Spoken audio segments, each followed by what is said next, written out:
Hello students, in previous videos we talked about interference, types of interference, Young's double slit experiment and principle of superposition. Today, in continuation of the topic interference, we will find out the fringe width of fringes. Now first of all, what is fringe width? In an interference pattern of light waves, bright and dark fringes are formed alternately at equal space intervals. The distance between two successive bright or dark fringes is called fringe width.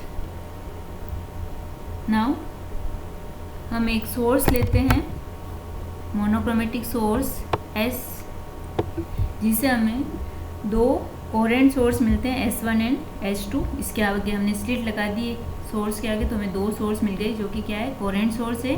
इन दोनों coherent source के बीच की जो distance है वो आपकी क्या है, D है। सोर्स जो है और स्क्रीन है, उन दोनों के बीच की डिस्टेंस जो है वो कैपिटल D है, आपकी कैपिटल D है ये। और जो इस स्लिट दोनों सोर्सेज है उनकी मिड पॉइंट जो है वहाँ से, मान लीजिए कि ये जो पॉइंट है आपका पॉइंट O है, O और पॉइंट P जो है, कोई भी रैंडम पॉइंट P लिया हमने स्क्रीन पे, उन दोनों के बीच की डिस्टेंस जो है वो आपकी x है। और जो सोर्स S1 है उसकी इस स्क्रीन पे डायरेक्ट जो पोजीशन देखें हम, तो वो है डिस्टेंस पॉइंट जो है वो L1 है, और S2 से जो है डायरेक्ट पॉइंट वो है L2। ये डिस्टेंस टोटल D है, तो यहाँ पे जो है O से L1 की जो डिस्टेंस होगी वो क्या हो जाएगी आपकी, D/2 हो जाएगी, D/2। नीचे जो ये डिस्टेंस है OL2, वो भी क्या हो जाएगी, D/2। अब हमें क्या निकालनी है, फ्रिंज विड्थ निकालनी है। और फ्रिंज विड्थ निकालने के लिए हमें क्या चाहिए कि ब्राइट और डार्क फ्रिंजेस की पोजीशन चाहिए।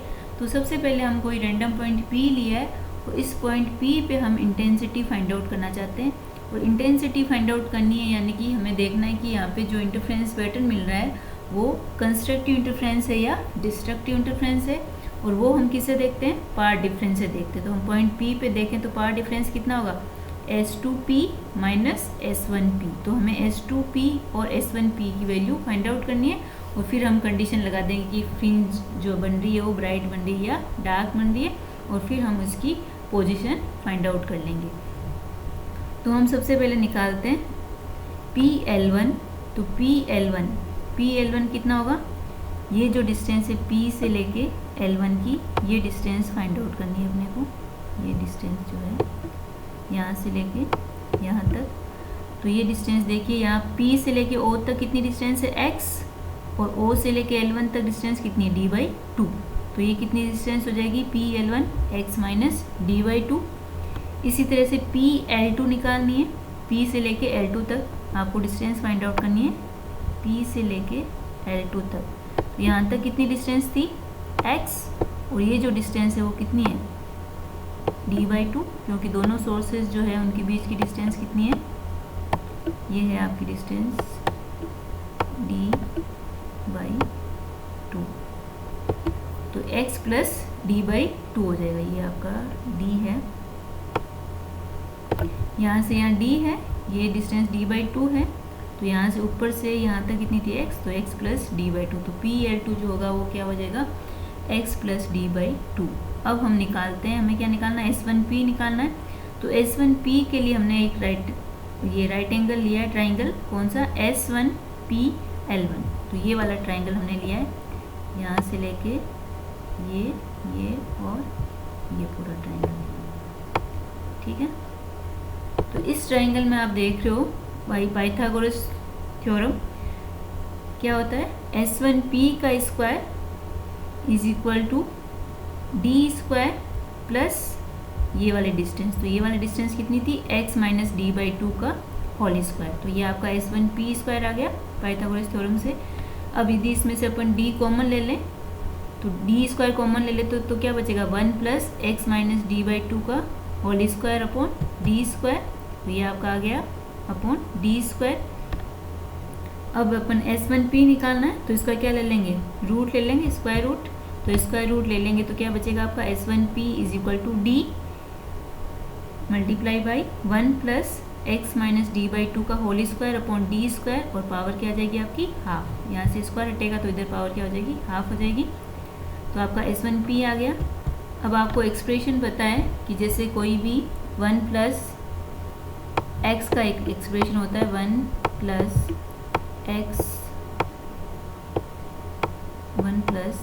एक्स की पावर n का, और यहाँ पे कंडीशन क्या होती है कि जो x है वो लेस देन 1 होना चाहिए। ठीक है, तो क्या होगा 1 ये इज इक्वल टू क्या होता है 1 plus nx 1 plus 1 plus nx। तो यहाँ पे आपका देख लो जो लास्ट टर्म थी आपकी क्या था, पावर हाफ था, और ये x माइनस डी बाई 2 जो है वो क्या है d से छोटा है। तो d से छोटा है इसका मतलब क्या है, जब कोई चीज़ जो है जैसे 2 है 3 से छोटा है तो आपका 2/3 क्या होगा लेस देन 1 होगा। तो ये वाली टर्म आपकी क्या मिल गई आपको, x माइनस डी बाई 2 जो है वो लेस देन डी बाई 2, यानी कि x minus D by 2 is less than capital D। Capital D क्या है, स्क्रीन और सोर्स के बीच की डिस्टेंस है। तो ये आपकी क्वांटिटी लेस देन 1 होगी, तो इसको एक्सप्रेशन को खोल सकते हैं 1 प्लस एक्स की पावर n, और n आपका क्या है हाफ। तो क्या हो जाएगा 1 प्लस एन एक्स इंटू क्या होता है n into N minus 1 X square by factorial 2। तो हायर टर्म्स को हम नेगलेक्ट कर लेते हैं क्योंकि वैसे ही x क्या लेस देन 1 है, तो लेस देन 1 की टर्म को आप स्क्वायर करोगे तो और भी छोटी टर्म आएगी, तो हायर टर्म्स को हमने नेगलेक्ट कर दिया है। तो S1P इज इक्वल टू क्या आएगा d 1 plus x minus D by 2 का whole square upon 2d square. इस d को मल्टीप्लाई कर देते हैं अंदर, तो क्या आ जाएगा d plus X minus D by 2 का होल स्क्वायर अपॉन 2d, एक d अंदर कैंसिल हो जाएगा। ये आपका इस तरह से मिल जाएगा, आपको S1P की वैल्यू मिल गई, माना कि इक्वेशन क्या है 1। इसी तरह से हम ट्राइंगल PS2L2 में देखते हैं। तो PS2L2 क्या आता है, ट्राइंगल कौन सा वाला, ये बड़ा वाला जो है P से लेके, ये जो ट्राइंगल है आपका P से लेके S2 तक, और इधर आपका क्या आ जाएगा L2 तक, ये वाला ट्राइंगल जो है आपका। इस ट्राइंगल में आप देखते हो क्या होगा, पाइथागोरस थ्योरम से S2P का स्क्वायर इज इक्वल टू क्या आएगा PL2 का स्क्वायर। तो PL2 का स्क्वायर क्या आएगा x, यहाँ तक डिस्टेंस है, प्लस d बाई 2, तो x प्लस डी बाई 2 का होल स्क्वायर और प्लस d स्क्वायर। तो आपके पास क्या इक्वेशन आ जाएगी, S2P square is equal to D square plus X plus D by 2 का होल स्क्वायर। अब इसमें से आप डी स्क्वायर कॉमन ले लेंगे और उसका स्क्वायर रूट कर देंगे, तो आपके पास इक्वेशन क्या बन जाएगी d 1 plus X plus D by 2 का whole square upon D square की होल टू दी पावर 1/2, और वापस से वही 1 प्लस एक्स की पावर, ये लेस देन 1 है तो 1 प्लस एक्स की पावर n इज हाफ, तो 1 plus N X plus N into N minus 1 X square upon factorial 2। वहाँ है टर्म्स को हमने नेगलेक्ट कर दिया क्योंकि लेस देन 1 है, और तो फर्स्ट 2 टर्म्स ही कंसिडर कर रहे हैं और इसको मल्टीप्लाई कर देंगे, तो क्या आ जाएगा d प्लस एन एक्स, तो हाफ मल्टीप्लाई आ जाएगा इस टर्म के, और d आपने मल्टीप्लाई कर दिया तो एक नीचे d बचेगा। तो S2P की वैल्यू क्या आ गई, d plus X plus D by 2 का स्क्वायर अपॉन 2d, ये हमने मान लिया इक्वेशन 2 है। अब हमें क्या निकालना है, पावर डिफरेंस निकालना है। तो पावर डिफरेंस क्या होगा कि पॉइंट P पे जो जा रही है रेस, इस तरह से एक रे ये जा रही है S1P और एक रे क्या जा रही है यहाँ पे इस तरह से जा रही है, तो ये आपका जैसे पॉइंट P है और ये आपका पॉइंट क्या है S1 और ये क्या है S2P। तो इन दोनों रेज का एट पॉइंट P पे जो पावर डिफरेंस होगा वो क्या हो जाएगा S2P माइनस S1P। तो इक्वेशन फर्स्ट एंड सेकेंड से वैल्यू पुट कर देंगे, तो S2P क्या आया d plus X plus D by 2 का whole square upon 2d minus d plus x minus D by two का होल स्क्वायर अपॉन 2d, ये आपकी S1P आ गया। इन दोनों का डिफरेंस निकालोगे तो क्या होगा, d से d कैंसिल हो जाएगा, 1/2d बाहर आ जाएगा, अंदर क्या बचेगा, x plus D by two का whole square minus x minus D by two का होल स्क्वायर। तो होल स्क्वायर को खोल सकते हो, a प्लस बी का होल स्क्वायर और a माइनस बी का होल स्क्वायर। तो क्या आएगा, 1/2d, ये क्या था, x plus D by two का होल स्क्वायर। तो क्या होगा, a square plus B square plus 2ab। तो 2ab कितना है, 2xd। तो ये आपका 2xd आ जाएगा, minus x square minus XD plus D square by 2। तो आपके पास ये टर्म मिल जाएगी। इसको सॉल्व करेंगे अपन तो क्या आ जाएगा, ये एक्स स्क्वायर से एक्स स्क्वायर कैंसिल हो जाएगा, प्लस XD माइनस XD, ये क्या हो जाएगा 2XD, और ये जो है आपका D square by 2 plus D square by 2 minus का होगा, ये कैंसिल हो जाएगा। तो आपके पास इक्वेशन क्या बचेगी, S2P माइनस S1P जो आएगा आपके पास आ जाएगा XD अपॉन D आ जाएगा। ठीक है, तो ये आपके पास पार्ट डिफरेंस आ गया। तो अब हम देखते हैं फर्स्ट फॉर ब्राइट फ्रिंजेस। तो ब्राइट फ्रिंजेस के लिए क्या होता है कि when the path difference is equal to the even multiple of lambda by 2, यानी कि जो डेल्टा है वो क्या हो आपका इवन मल्टीपल यानी कि 2n, जहाँ पे n इज 0 1 2 3 है, तो 2 even multiple of lambda by 2। तब हमने देखा था कि जो इंटरफ्रेंस होता है वो कैसा होता है, कंस्ट्रक्टिव इंटरफ्रेंस होता है। तो 2n लेमडा बाई 2 या तो पार्ट डिफरेंस हो या फेज डिफरेंस जो हो क्या हो, इवन मल्टीपल ऑफ पाई हो। तो यहाँ पे जैसे मान लीजिए कि जो पॉइंट P था वहाँ पे nth ब्राइट फ्रिंज मिल रही है, तो nth ब्राइट फ्रिंज के लिए क्या हो जाएगा, P पे x की जो पोजीशन है nth की हमने क्या मान ली, xn है। तो पार्ट डिफरेंस आपका क्या होना चाहिए, S2P minus S1P is equal to n lambda is equal to, ये हमने निकाल रखा है, xn हो जाएगा nth फ्रिंज के लिए, तो xn d अपॉन d, और ये n लेमडा हो गया, 2 से 2 कैंसिल हो गया तो n लेमडा। तो आपके पास S2P माइनस S1P की वैल्यू ये आ जाएगी। तो यदि हम क्या निकालना चाह रहे हैं, nth जो हम निकालना चाहते हैं पॉइंट P पे पोजीशन, तो nth फ्रिंज की पोजीशन निकालें यहाँ से xn। तो xn क्या होना चाहिए, n lambda d upon d। तो आपके पास xn जो आएगा for bright fringe at point P, n lambda capital D upon small d। तो कैपिटल D तो क्या थी, सोर्स और स्क्रीन के बीच की डिस्टेंस थी, और स्मॉल d क्या थी, दोनों कोहेरेंट सोर्स के बीच की डिस्टेंस थी, स्मॉल d। तो ये आपका xn मिल जाएगा इस तरह से। दस the distance between two successive bright fringes, और फ्रिंज विड्थ उसी को हम क्या बोल रहे थे, फ्रिंज विड्थ बोल रहे थे। तो ब्राइट फ्रिंजेस की पोजीशन क्या है कि तो मान लीजिए n+1 है फ्रिंज बन रही है, और ये कौन सी बन रही है, nth फ्रिंज बन रही है, कौन सी वाली, ब्राइट। तो ब्राइट के लिए हमने अभी फाइंड आउट कर लिया था, xn क्या था, n lambda d upon d। इसी तरह से n+1 के लिए क्या हो जाएगा, n+1 lambda d upon d minus n lambda d upon d। तो यहाँ पे n वाली टर्म कैंसिल हो जाएगी, तो बीटा आपके पास क्या मिल जाएगा, लेमडा d अपॉन d। तो बीटा जो है यहाँ पे हम देख रहे हैं कि वो n पे डिपेंड नहीं कर रहा है। इसका मतलब क्या हुआ कि ऑल ब्राइट फ्रिंजेस जो होगी वो क्या होगी, इक्वल विड्थ की होगी, इक्वल जो है उनकी फ्रिंज विड्थ जो होगी वो इक्वल होगी। ठीक है, इसी तरह से यदि हम फॉर डार्क फ्रिंजेस के लिए देखें, तो डार्क फ्रिंजेस के लिए क्या होता है कि जो पार्ट डिफरेंस है डेल्टा,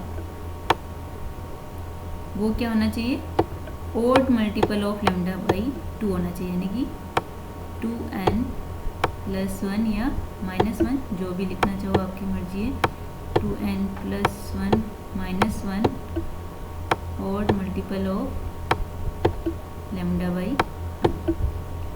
और फेज डिफरेंस के रूप में लिखोगे तो क्या लिखोगे कि ओड मल्टीपल ऑफ पाई हो। तो हमें जो फ्रिंज मिलेगी वो कैसी मिलेगी, ब्राइट मिलेगी, यानी पॉइंट P जो होगा वो कैसा होगा, सॉरी डार्क होगा। ऑड मल्टीपल में तो क्या होगा, डार्क फ्रिंजेस मिलेगी, और even multiple of lambda by 2 में क्या होगी, ब्राइट फ्रिंजेस मिलेगी। तो फॉर nth डार्क फ्रिंज मान लीजिए कि जो पॉइंट P है उसकी जो पोजीशन है वो मान लीजिए क्या है, x एंड डैश है। तो पार्ट डिफरेंस जो होगा वो क्या हो जाएगा, S2P minus S1P is equal to, तो यहाँ पे जैसे आप 2 कॉमन ले लेते हो तो 2 से 2 कैंसिल हो जाएगा, तो क्या हो जाएगा n प्लस माइनस हाफ। तो जैसे हमने माइनस हाफ कंसिडर किया तो n माइनस हाफ लेमडा, ये भी क्या है, odd multiple of lambda by 2 है, is equal to path difference हमने फाइंड आउट कर रखा है x and dash d upon d। तो यदि हम nth डार्क फ्रिंज की पोजीशन फाइंड आउट करना चाहिए x एंड डैश, तो क्या हो जाएगा, कैपिटल D ऊपर मल्टीप्लाई हो जाएगा और स्मॉल d से डिवाइड कर देंगे। तो x and dash is equal to क्या आ जाएगा, n minus half lambda capital D upon small d। Then the distance between 2 successive bright fringes और फ्रिंज विड्थ, तो beta dash is equal to क्या आ जाएगा, x dash of n plus 1th dark fringe minus x dash n, यानी कि nth dark fringe, दोनों का जो डिफरेंस होगा वो उस फ्रिंज की क्या हो जाएगी, जैसे ये है डार्क फ्रिंज है ये, तो इसकी ये वाली लोकेशन x एन डैश और ये x डैश n प्लस 1 हो जाएगी। तो दोनों का डिफरेंस निकालते हैं, n plus 1 minus half lambda d upon d minus ये n प्लस 1 के लिए होगी और ये n के लिए होगी। तो यहाँ n से n कैंसिल हो जाएगा, माइनस हाफ भी कैंसिल हो जाएगा, तो क्या बचेगा, लेमडा d अपॉन d। तो बीटा डैश जो है डार्क फ्रिंज है उसकी जो विड्थ आएगी वो क्या आ जाएगी, लेमडा d अपॉन d। तो यहाँ पे हम देख रहे हैं कि जो बीटा डैश है वो भी क्या है, स्मॉल n पे डिपेंड नहीं कर रहा है, यानी कि फ्रिंज कौन सी वाली है, फर्स्ट है, सेकंड है या थर्ड, उस पर डिपेंड ना करके किस पे डिपेंड करता है, आपका लेमडा पे। यानी कि जो बीटा है दोनों के लिए फ्रिंज विड्थ चाहे ब्राइट हो चाहे डार्क हो, उन दोनों के लिए जो बीटा है वो फर्स्ट क्या है, डायरेक्टली प्रोपोर्शनल टू लेमडा है। इसका मतलब क्या हुआ कि फ्रिंज विड्थ जो है वो produce by red light is greater than the fringe width produce by blue light. क्यों? क्योंकि जो रेड लाइट होती है उसका लेमडा क्या है, ब्लू लाइट से क्या होगा, ग्रेटर होगा। और जो बीटा है वो किसके प्रोपोर्शनल है, कैपिटल डी के लिए। और कैपिटल डी क्या है, distance between screen and coherent sources. और बीटा जो है वो है आपका inversely proportional to small D. Small D क्या थी, दोनों जो सोर्स है कोरेंट सोर्स उनके बीच की डिस्टेंस की।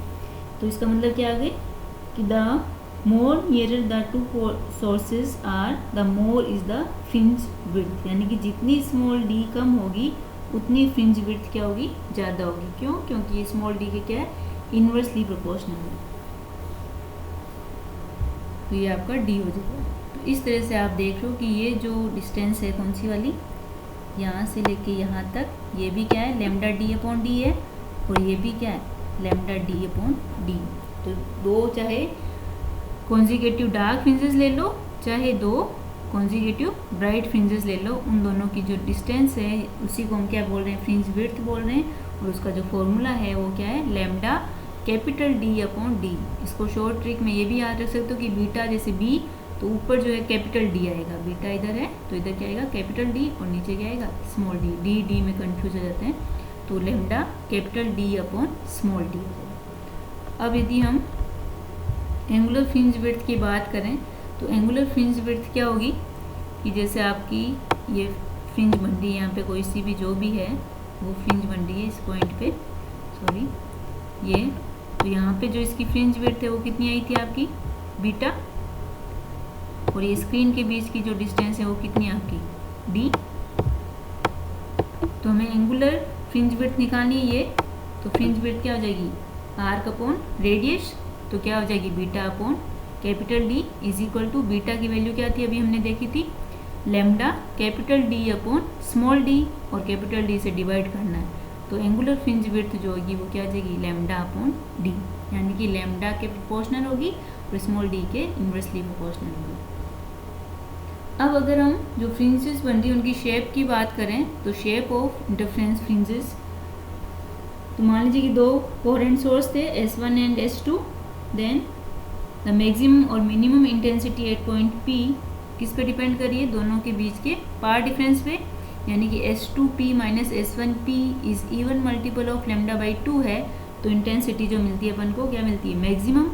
और जब S2P माइनस S1P जो है वो क्या मिलता है, ऑड मल्टीपल ऑफ λ/2 है, तो हमें इंटेंसिटी क्या मिलती है, मिनिमम मिलती है। ठीक है, तो for particular value of small N and lambda S2P minus S1P जो है वो क्या होना चाहिए, आपका कांस्टेंट होना चाहिए।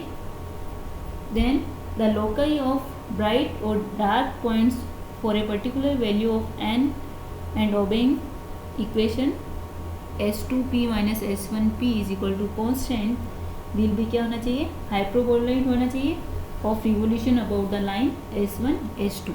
तो ये आपकी एक हाइपरबोला की इक्वेशन बन रही है, तो शेप जो है हाइपरबोलाइड होनी चाहिए। फिर भी ये S2P माइनस S1P जो है वो क्या है, लैम्डा के ऑर्डर का ही है, तो इसका मतलब क्या है कि जो एसेंट्रिसिटी ऑफ फ्रिंजेस है वो क्या होनी चाहिए, क्वाइट लार्ज है। इसका मतलब क्या होना चाहिए, हाइपरबोला जो होंगे वो स्ट्रेट लाइन की तरह दिखते हैं। तो जो फ्रिंजेस ऑब्जर्व होती है डबल स्लिट एक्सपेरिमेंट में वो कैसी होती है, स्ट्रेट फ्रिंजेस मिलती है। जनरली जो शेप मिलती है एट लार्ज डिस्टेंस है तो वो स्ट्रेट फ्रिंजेस होती है। In next lecture we will discuss about Newton's ring. Thank you.